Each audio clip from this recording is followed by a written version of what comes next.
리만섬과 넓이의 관계를 알아보도록 하겠습니다.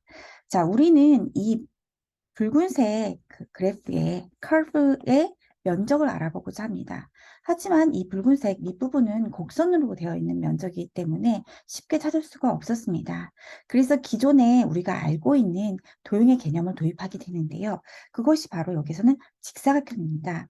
그래서 직사각형을 도입해서 이 붉은색의 면적과 커넥팅을 시킵니다.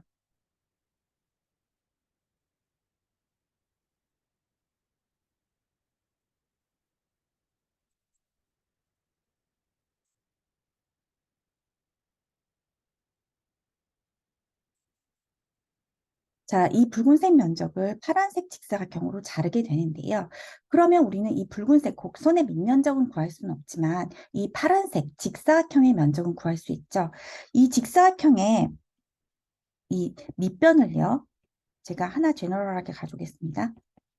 델타 X라고 하고요. 자, 요 X좌표를 요 부분을 x의 k-1, 자, 오른쪽의 좌표를 x의 k라고 하겠습니다. 그렇다면 요 직사각형의 이 직사각형, 보라색 직사각형 하나를 가져왔을 때 이것의 높이는 이 함수가 fx이기 때문에 f의 xk에 해당되겠죠.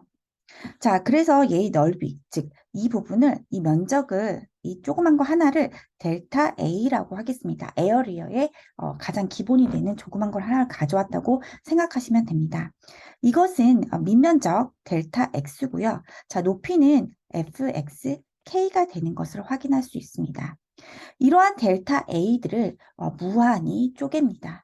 쪼개서 그들의 합을 구하면 이것이 바로 이 빨간색의 그 곡선의 면적과 유사하다는 개념이 리만섬인데요. 지금 화면에 나오듯이 X를 잘게 잘랐을 때 점점 곡선에 붙는 것을 확인하실 수 있으시죠? 자, 한번 보세요. 지금 잘 나가고 있죠? 자, 그럴수록 이 곡선과 이 직사각형들의 합의 오차가 점점 제로가 되는 것을 시각적으로 확인하실 수 있으시죠? 네, 맞습니다. 그러한 개념이 리만섬인데요. 이러한 직사각형들을 먼저 N개로 쪼개고요. 그들의 합을 구합니다. 그 다음에 그것을요, 무한개로 쪼개서 이들의 곡선과 직사각형들의 면적의 합의 오차를 제로로 만들어가는 것이 바로 리만섬의 개념인 것이죠. 그래서 무한개로 잘랐다. 그것을 우리가 리미트에서 가져오는 것입니다. 이것이 바로 면적과 리만섬의 릴레이션인데요. 자, 이 부분을 우리가 두 개의 심볼을 함께 인테그랄로 사용합니다. 자, 시작되는 이 초기값과 마지막 값, 이 부분이 레인지가 AB에 해당되는 것이고요. 이것은 fx, 그 다음에 이것은 dx로 돼서 이것을 면적으로 쓰게 됩니다. 자, 이것이 리만섬인데요. 즉, 리만섬을 이용해서 우리는 면적을 구하게 되는 것이죠. 즉, 직사각형들을 무한개로 잘라서 원래의 곡선의 면적과의 오차를 제로로 만든다. 그것이 바로 리만섬의 핵심입니다. 그러면 이렇게 자르는 방법은 지금 위에 있는 세 개의 그래프에서도 보시다시피 어떤 것은 왼쪽을 높이로 썼고 어떤 것을 오른쪽으로 높이로 썼고 어떤 것은 중간 값을 높이로 썼는데요. 이 세 가지에 따라서 종류에 따라서 우리는 세 가지 left 리만섬, right 리만섬, middle 리만섬이라고 합니다. 자, left 리만섬은요. 저희가 이곳에 한 개를 델타 A라고 했잖아요. 이거를 xk-1, xk라고 할 때요. 이 높이에 해당되는 부분, 하이트를요. 왼쪽 값을 쓰는 것이 left 리만섬에 해당됩니다. 즉 다시 말하면요. 밑변은 델타 x를 쓰고요. 자, 높이에 해당되는 부분을 x, k의 마이너스 1, 왼쪽 좌표를 쓰는 것이죠. 자, 이것도 개념은 똑같습니다. 무한계로 쪼개서 그들의 합을 구한다. 이런 개념인데요. 자, 그래서 이 부분을 인테그랄로 쓰고요. 초기값, 마지막 값, 그 다음에 fx, dx 이렇게 되는 것입니다. 자, 두 번째는요. 마찬가지로 xk-1, xk라고 했을 때요. 높이를 오른쪽으로 쓰는 것입니다. 그래서 높이를 fxk로 쓰는 것이고요. 밑변은 차이니까 델타 x로 쓰면 델타 x 밑변 곱하기 높이 fxk, 그 다음에 이것들을 무한계로 쪼개서 합한다. 그래서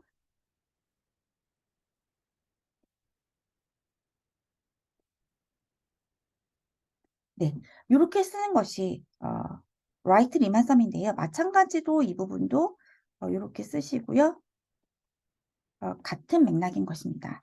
마지막으로 보시면요. 이 높이에 해당되는 부분이 이 부분은 xk-1, 이 부분은 xk라고 하시면 높이에 해당되는 부분이 이 두 개의 중점의 y좌표에 해당되는 것입니다. 그래서 xk-1, xk 이렇게 되고요. 자, 이것을 높이로 쓰는데요. 그러면 얘네들도 밑변 곱하기 높이, 그 다음에 이것들을 무한계로 쪼개서 합한다. 그래서 이렇게 쓰는 것입니다. 이 부분은 마찬가지로 인테그랄로 쓸 것이고요. 레인지는 처음부터 끝까지 이 부분은 fx고 이 부분은 dx로 쓰게 됩니다. 그래서 결국에 세 개 다는 면적 s에 해당되는 것이죠. 자, 종류만 다를 뿐 얘네들의 핵심 원리는 같습니다.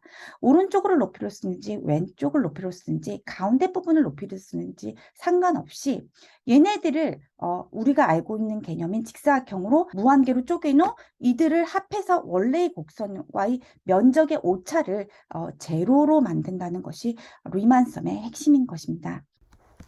앞에서 우리는 left 리만섬, right 리만섬, middle 리만섬에 대해서 배웠습니다. 여기서 추가적으로 트라페조이달 룰에 대해서 같이 한번 배워보도록 하겠습니다. 트라페조이달은요, 사다리꼴에 해당됩니다. 그래서 여러분들이 사다리꼴 면적을 구하셔야 되는데요. 자, 사다리꼴의 넓이는요, 윗변 더하기 아랫변 곱하기 높이 나누기, 즉 1/2 이렇게 하시면 되는데요. 여러분들 이 사다리꼴로 쪼개시는 겁니다. 그래서 사다리꼴을 하나 가져오시면요. 이런 형태가 되는데요. 이해를 돕기 위해서 이것은 몇 개 제가 더 해보도록 하겠습니다. 자, 물론 여기도 xk-1 오른쪽 좌표를 xk로 할 것이고요. 요 사이를 저희가 똑같이 델타 x로 하겠습니다. 자, 이해를 돕기 위해서 첫 번째 사다리꼴도 하나 가져오도록 하겠습니다. 자, 이 부분을 저희가 x0, x1이라고 잡고요. 맨 마지막 사다리꼴도 가져오겠습니다. 자, 이 부분을 저희가 xn-1, 이 부분을 xn이라고 하겠습니다. n개로 쪼갰으니까요. 자, 그러면 사다리꼴 요거 하나를 가져왔을 때요.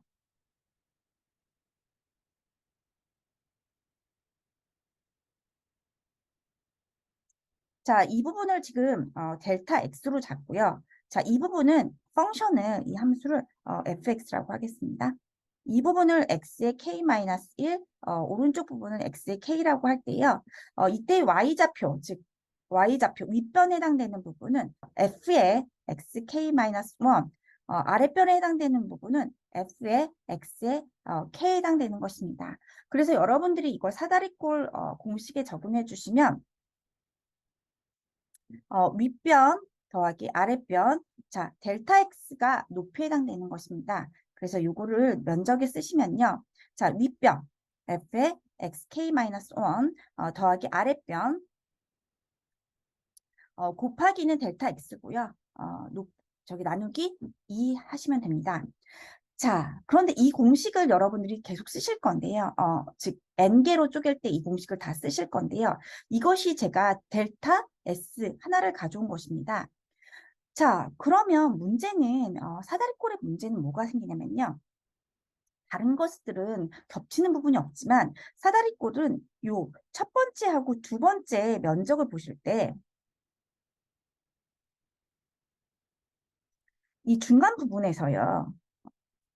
앞쪽, 즉 앞쪽의 사다리꼴에 있을 때는 이 아랫변에 해당되는 부분이 뒤쪽의 사다리꼴에 해당될 때는 윗변에 해당됩니다. 즉 다시 말해서 가운데 있는 변들은 중간에 있는 변들은 각 사다리꼴에서 앞쪽에 있는 사다리꼴에서는 아랫변에 해당되고 뒤쪽에 있는 사다리꼴에서는 윗변에 해당되는 것입니다. 즉 다시 말해서 한 번씩 겹치게 되는 것이죠.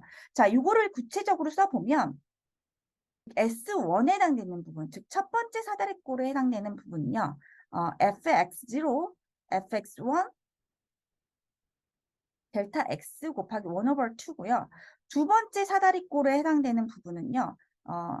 fx1, fx2, 델타 x 1 over 2에 해당되고요. 세 번째 사다리꼴에 해당되는 것은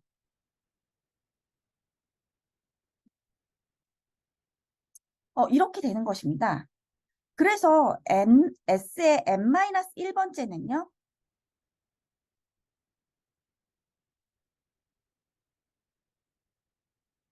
네. 즉 S의 n번째는요.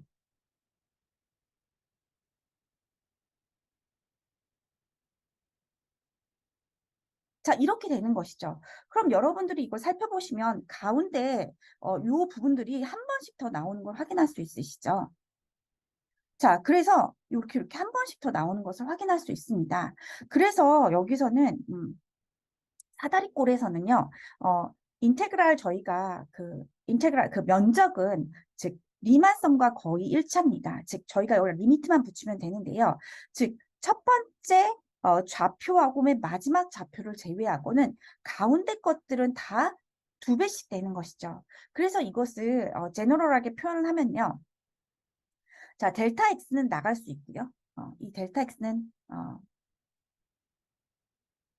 다 겹치기 때문에 저희가 이 델타 X는 내보낼 수 있고요. 델타 X 써주시고요.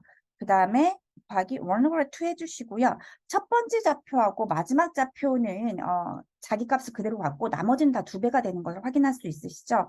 그래서 fx0, fxn, 그 다음에 나머지 좌표, 즉 시그마 k는 1부터 n-1까지 fx K는요, 다 두 배씩 되는 것을 확인할 수 있습니다. 그래서 델타 X는요, 곱하기 fx0 첫 번째 값, 마지막 값에다가 over 2 해주시고요. 요것은 이 없어지니까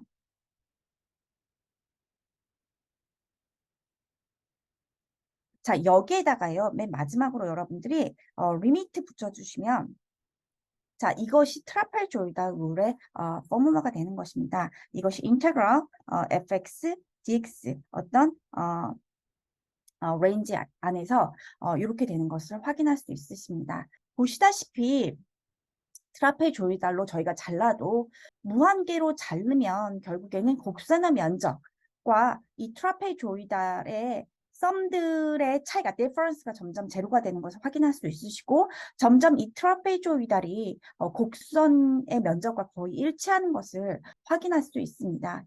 자, 리만섬의 핵심은 그것이 높이를 왼쪽으로 쓰든 오른쪽으로 쓰든 높이를 가운데로 쓰든 혹은 트라페조이달로 접근하든 모두 다 같은 맥락입니다. 즉 곡선의 면적과 우리가 알고 있는 도형을 무한계로 쪼개서 곡선과 우리가 알고 있는 즉 직사각형이나 트라페조이달 즉 사다리꼴의 합의 면적과의 디퍼런스를 제로로 만들어서 곡선의 면적을 구하는 것이 리만섬의 핵심이라는 것을 잊지 마시기 바랍니다. 그래서 저희가 오늘 기본적으로 리만섬의 네 가지 형태에 대해 배워봤는데요. 레프트 리만섬, 높이를 왼쪽으로 쓰는 것입니다. 라이트 리만섬, 높이를 오른쪽으로 쓰는 것이죠. 미들 리만섬, 높이를 가운데로 쓰는 것이고요. 트라페조이다, 즉 사다리꼴로 곡선의 면적에 접근하는 것입니다. 자, 이 네 가지 유형을 문제에서는 유한계, 즉 서브 인터벌로 나오는데요. 3개 혹은 4개 혹은 5개 정도로 여러분들이 리만섬을 접근하는 것을 문제로 제시하고 있습니다.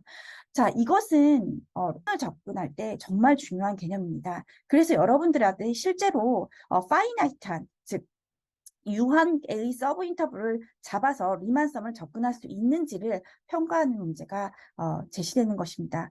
왜냐하면 이것은 적분의 핵심 개념과 커넥팅되어 있기 때문인 것입니다. 그래서 여러분들이 레프트 리만섬, 라이트 리만섬, 미들 리만섬, 트라페조이다를 완전히 이번 기회에 숙지하시기 바랍니다.